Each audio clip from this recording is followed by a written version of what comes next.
बार की बात है। वृंदावन का एक साधु अयोध्या की गलियों में राधे कृष्ण जपता हुआ अपनी धुन में जा रहा था।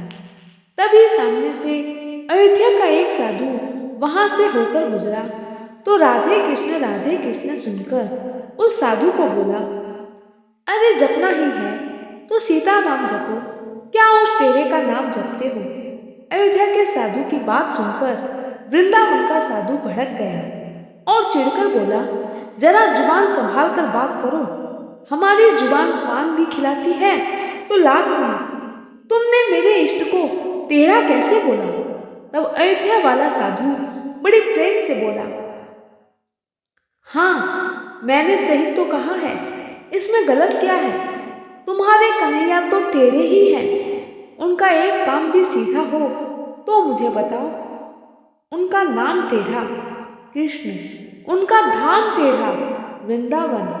वृंदावन वाला साधु बोला, अच्छा चलो मान लिया, नाम टेढ़ा धाम टेढ़ा, पर उनका काम भी टेढ़े हैं, वो खुद भी टेढ़ा है, ये तुमने कैसे कहा। अयोध्या वाला साधु बोला, अच्छा तुम्हें नहीं मालूम, जिसका नाम जपते हो तुम्हें उसके काम भी नहीं मालूम। ये बताओ कौन सा काम उनका सीधा है। जमुना में नहाती गोपियों के कपड़े चुराए तुम्हारे कृष्णा, रास रचाए तुम्हारे कृष्णा, माखन चुराए तुम्हारे कृष्णा, गोपियां जिसकी शिकायत करे वो भी तुम्हारे कृष्णा, और तो और तुम्हारे कृष्ण को तो खड़ा भी नहीं होना आता, वो तो उसमें भी टेढ़े।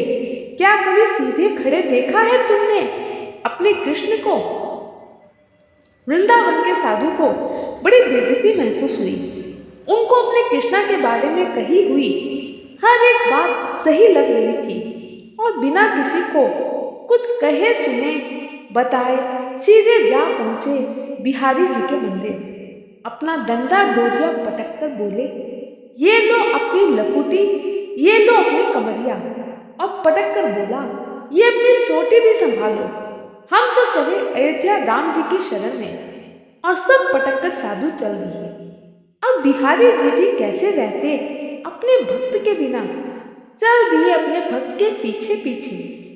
साधु की बाह पकड़कर बोले, अरे बात क्या हुई, यो कैसों गुस्सा है, किस पर निकालो भाई, तुझे किसी ने गलत भड़का दिया है।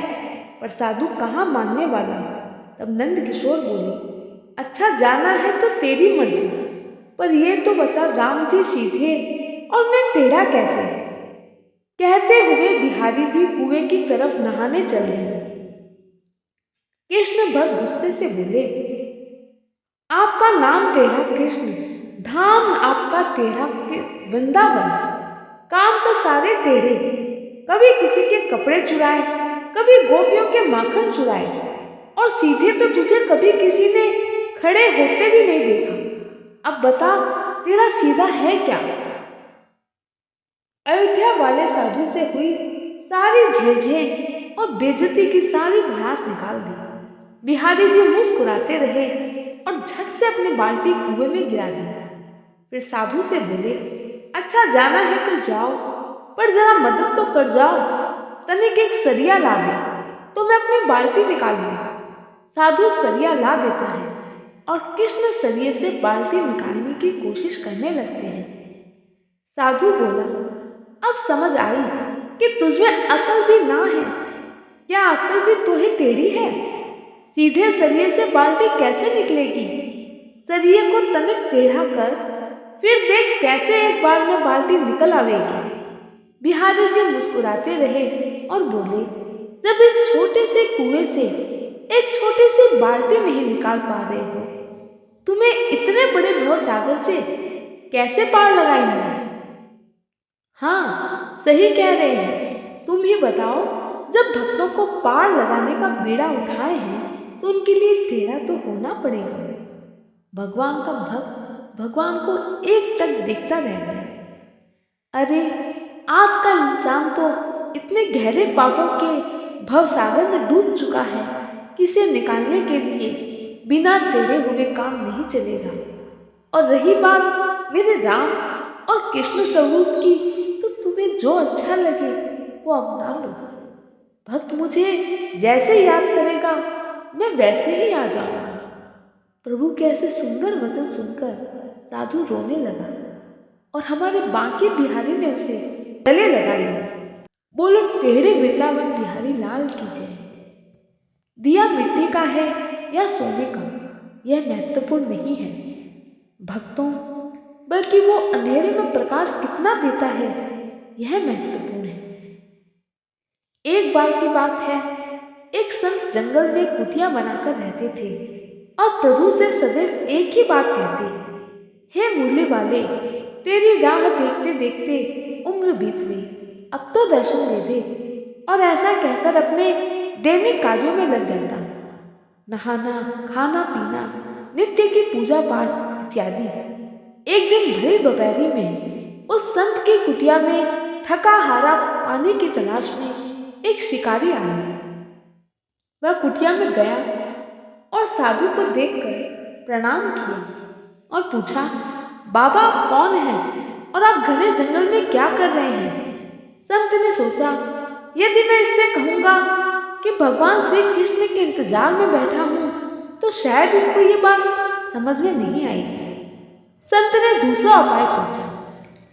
संत ने शिकारी से कहा, भाई पहले आप बताओ कि आप कौन हो और यहाँ किस लिए आए हो? उस शिकारी ने कहा, मैं एक शिकारी हूँ और यहाँ शिकार के लिए आया हूँ। संत ने तुरंत उसकी भाषा में कहा, तो तुम समझ लो कि मैं भी एक शिकारी हूँ, क्योंकि मैं भी अपने शिकार के लिए यहाँ आया हूँ। शिकारी ने कहा, अच्छा संत जी, आप ये बताएं कि आपका शिकार दिखता कैसे है?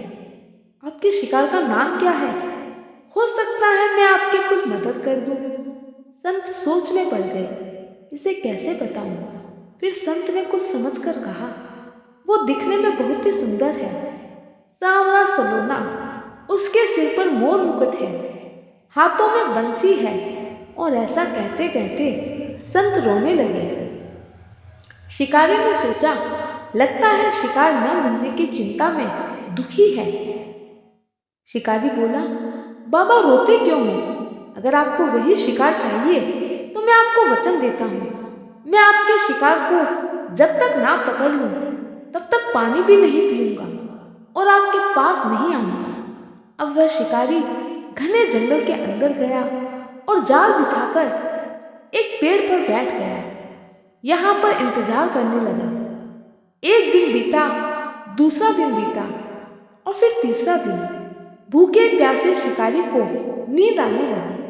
बांके बिहारी सोचने लगे, जब तक मैं दर्शन नहीं दूंगा ये साधु और ये शिकारी दोनों ऐसे ही भूख प्यास के मारे कहीं मेरे वैकुंठ धाम तक ना पहुंच जाए। बांके बिहारी को उन पर दया आ गई। भगवान उसके भाव पर रिझ गए। भगवान मंद मंद स्वर से बांसुरी बजाते आए और उस जाल में खुद ही आकर बैठ गए।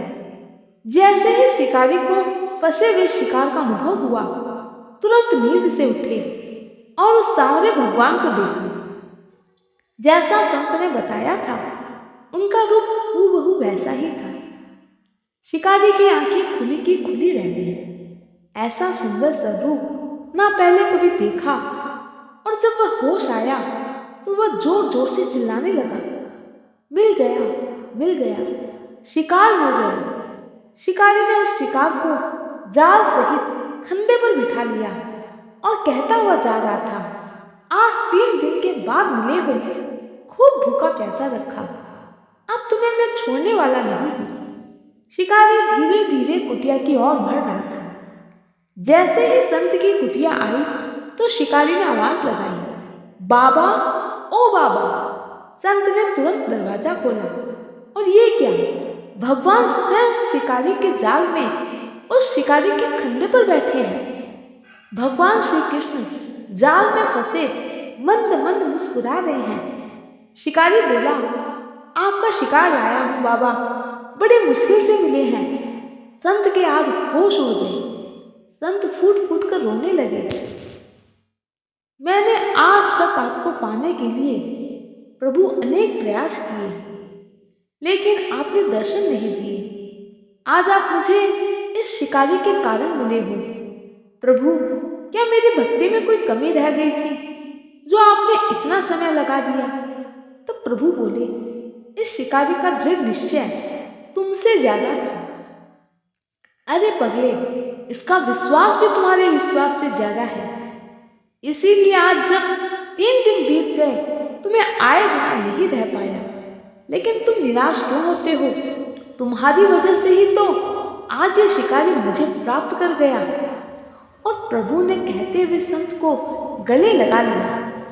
शिकारी को कुछ भी समझ नहीं आ रहा था। वह तो बस एक तक बिना पलक झपकाए प्रभु और संत को देख रहा था। जय श्री कृष्ण।